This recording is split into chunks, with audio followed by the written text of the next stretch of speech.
Alright, first and foremost, I'd like to give all praises and glory unto Yahweh, Bashem Yahushai, Bashem Harokakwadash.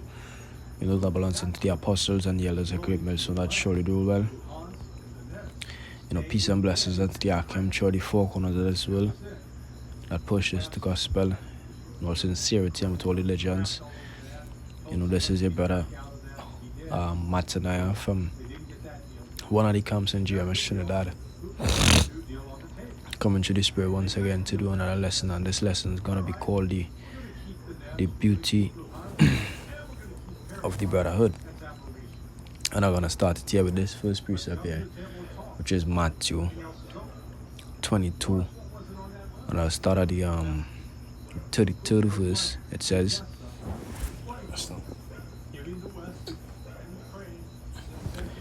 and when the multitude heard this, they were astonished at his doctrine. But when the Pharisees had heard that he had put the Sadducees to silence, they were gathered together. Then one of them, which was a lawyer, asked him a question, tempting him and saying, Master, which is the great commandment in the law? Yahushua said unto him, Thou shalt love the Lord thy God with all thy heart, with all thy soul, with all thy mind. This is the first and great commandment, and the second is like unto it. Thou shalt love thy neighbor as thyself. It says, on these two commandments hang all the law and the prophets. And in these times,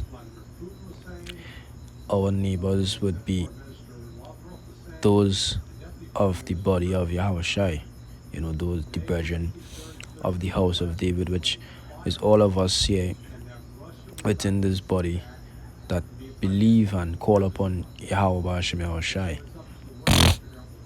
And not just call upon Yahweh Bashem Yahushua, but be of the same mind.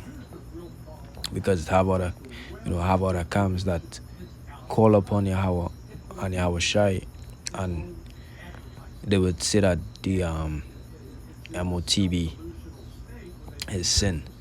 You understand? They would push other wayward doctrines, so it's not just calling on Yahweh Bashem Yahushua to make a part at our house, but you had to be of one mind. I think it's in, let's see, 1 Corinthians.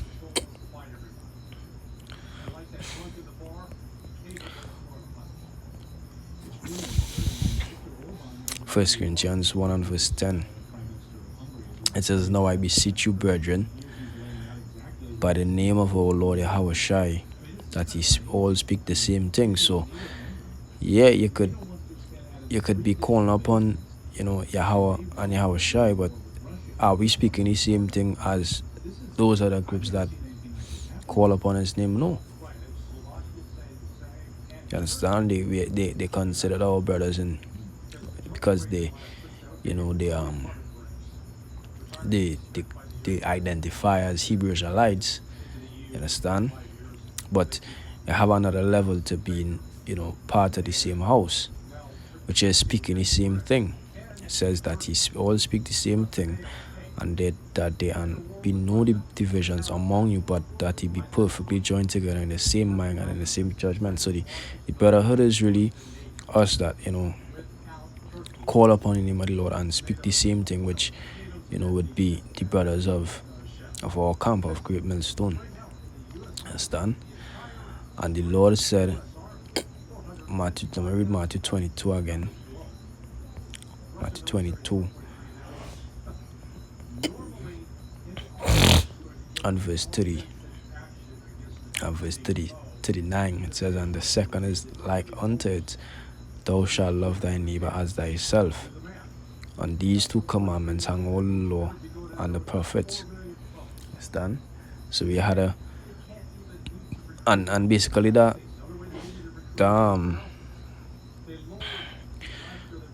self-explanatory. To love your neighbor as you love yourself means that you would exalt your neighbor, you would exalt or prefer your neighbor above yourself. You understand? Not to the point that you're cutting off your nose, spoil your face. You understand? But as the scripture says, as much as you're able, help your brethren. offer help, offer charity, offer and charity, charity is not just, you know, um, help financially or physically in a sense where you're helping the person with your bodily, but it could also be, you know, advice, spiritual counsel, strengthening through the word, exhortation, edification, you know, basically, spiritual advice through the scriptures when that person may be having a down time as well. You know, I'm reading this precept here in Psalms. Hey, before I go there,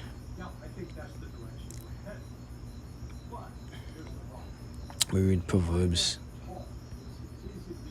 27.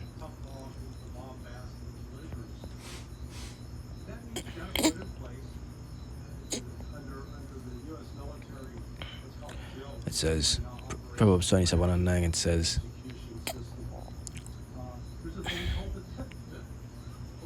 says, ointment and perfume. Ointment up and perfume rejoice the heart, so that the sweetness of a man's friend by hearty counsel.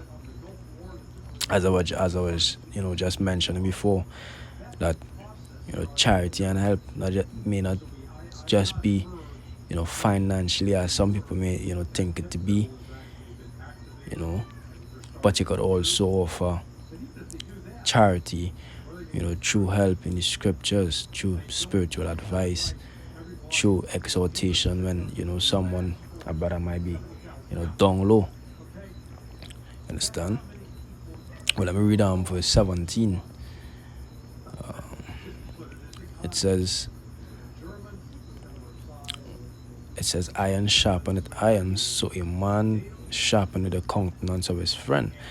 And all these things, it have these men out there that would say that the Lord never give you no camps. They could do this thing by their own, select on their own. You don't need no camp, and camp is going off, and you don't need no camp to be delivered. When things get rough, who you think you're gonna fall back on? You're gonna fall back on the help of the brotherhood. Understand? When demons plague in your mind, who you think you're gonna run to?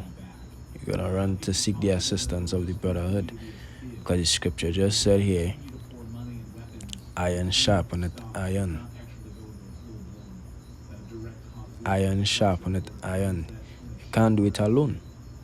I mean, it have brothers out there that make out and preach alone, but they would still have the assistance of the brotherhood through communication online, through watching other brother videos elsewhere in different parts of the world. So they still not alone in spirit. Understand? We read this precept here in Ecclesiastes 4.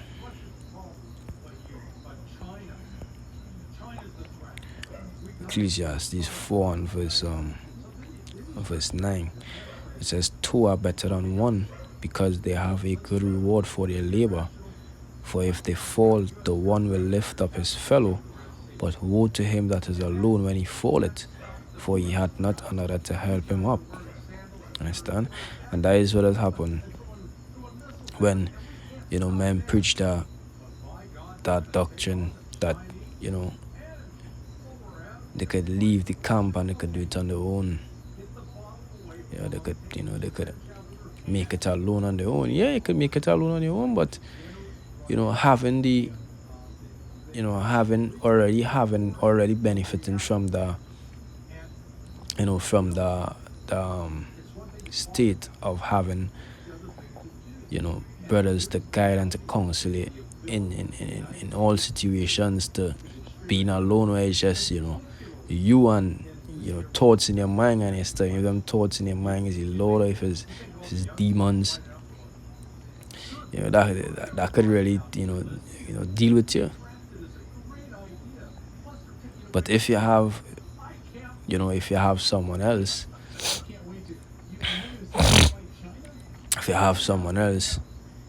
you could lean on that person for the assistance. You could lean on that person for counsel, for guidance through the scriptures. We read it from the NLT. It says, Ecclesiastes 4:9 again. I'll read on to about 12. It says, 2 people are better off than one, for they can help each other succeed. And this is what this body is about, helping each other succeed. Scripture said to work out your salvation. So work out your own salvation with fear and trembling. But it also involves helping each other. And scripture says that. I think that's in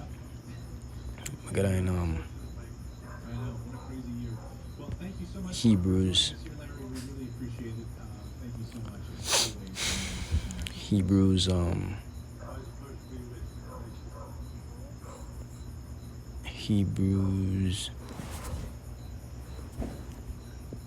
10 and verse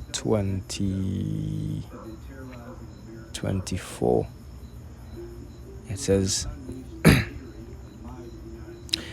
read it in the NLT again. It says, let us think of ways to motivate one another to acts of love and good works, and let us not neglect our meeting together as some people do, but encourage one another, especially now that the day of his return is drawing near.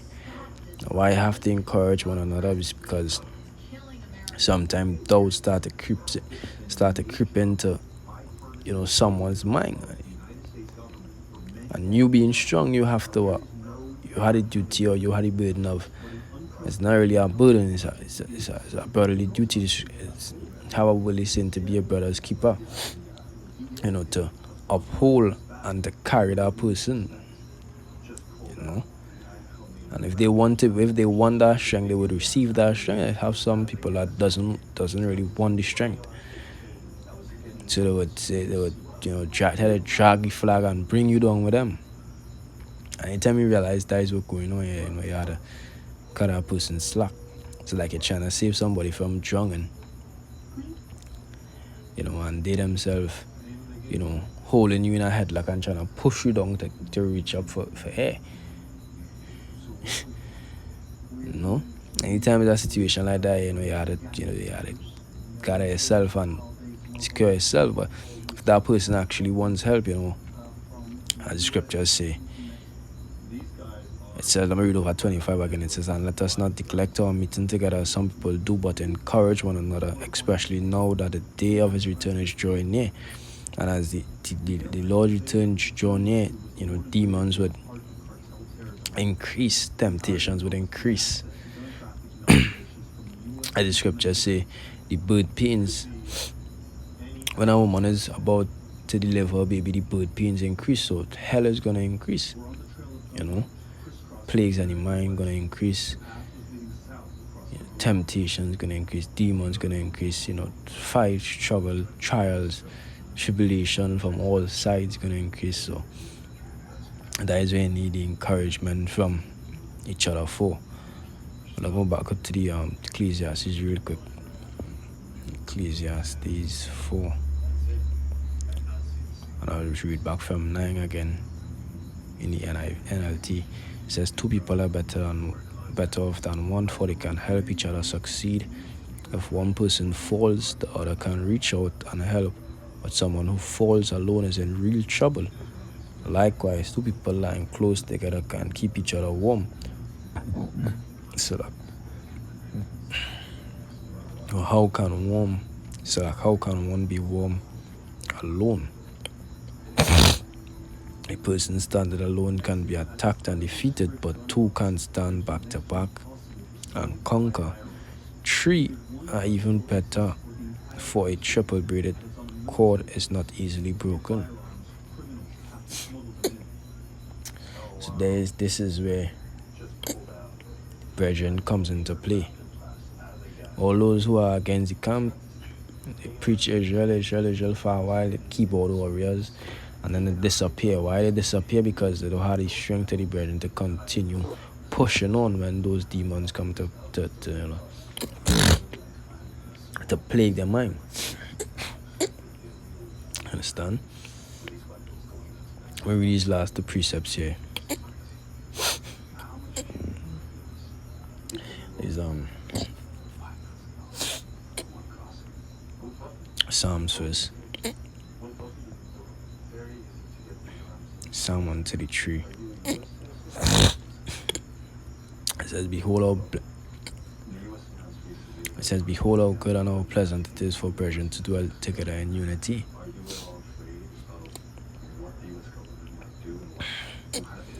It is like precious ointment upon the head that ran down upon the beard, even Aaron's beard that went down to the skirts of his garments. He said, it is like precious ointment upon the head.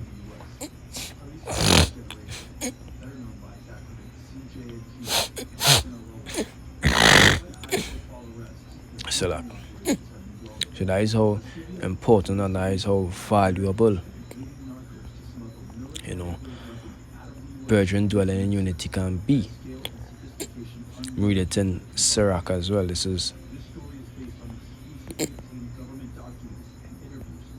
Sirach 25 and verse 1. It says, In 3 things I was beautified, and stood up beautiful both before God and men: the unity of brethren, the love of neighbors, and a man and a wife that agree together. You see again?